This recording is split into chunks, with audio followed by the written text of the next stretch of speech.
ನಮಸ್ಕಾರ ನಮಸ್ಕಾರ ನಮಸ್ಕಾರ. ನಾನು ಕ್ರಿಕೆಟ್ ವಿಶ್ಲೇಷಕ ಪೆಂಗಣ್ಣ. ನಿಮಗೆ ತಿಳಿದಿರೋ ಹಾಗೆ ಈ ದಿನ ಪಂದ್ಯ ಇದೆ, ತ್ರಿಕೇತ ಪಂದ್ಯ.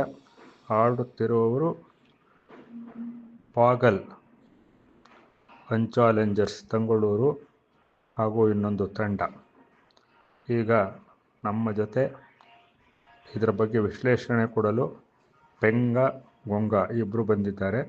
ಮೊದಲು ಪೆಂಗ ಅವರನ್ನು ಮಾತಾಡ್ಸೋಣ.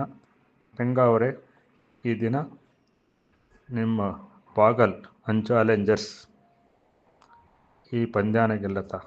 ನೋಡಿ, 108 ವರ್ಷಗಳಿಂದಾನು ಈ ಪಂದ್ಯಾವಳಿ ನಡೆಸ್ಕೊಂಡು ಬರ್ತಾ ಇದೆ. ಒಂದು ಸಲನೂ ಪಾಗಲ್ ಚಾಲೆಂಜರ್ಸ್ ಬೆಂಗಳೂರು ಗೆದ್ದಂಗೆ ಕಾಣಲಿಲ್ಲ. ಅವರ ಘೋಷವಾಕ್ಯವನ್ನು ಬದಲಾಯಿಸಿದರೆ ಹೌದಾ? ಬದಲಾಯಿಸು ಅಂದರೆ ಯಾವ ರೀತಿ ಬದಲಾಯಿಸಬೇಕು? ಈ ಸಲ ಕಪ್ ನಮ್ಮದೇನ ಬದಲು ಅವರು ಈ ಸಲ ತಪ್ಪು ನಮ್ಮದೇ ಅಂತ 100 ಬಾರಿ ಹೇಳಿದರೆ ಗೆಲ್ಬೋದು. ಆಮೇಲೆ ಎದುರಾಳಿ ತಂಡಕ್ಕೆ ಹೇಳಬೇಕು, ಎಲ್ಲ ಸರಿನೂ ನಿಮ್ಮದೇ ಅಂತ ಹೇಳ್ಬೋದು. ಈಗ ನಮ್ಮ ಇನ್ನೊಬ್ಬರನ್ನು ಮಾತಾಡ್ಸೋಣ. ನೀವೇನು ಹೇಳ್ತೀರಾ ಇದ್ರ ಬಗ್ಗೆ? ಅವರು ಹೇಳಿದ್ದು ಅಕ್ಷರಶಃ ಸತ್ಯ, ಅದರಲ್ಲಿ ಯಾವುದೇ ಸಂದೇಹವಿಲ್ಲ. ಅವರು ಹೇಳ್ದಂಗೆ ಆಗತ್ತೆ.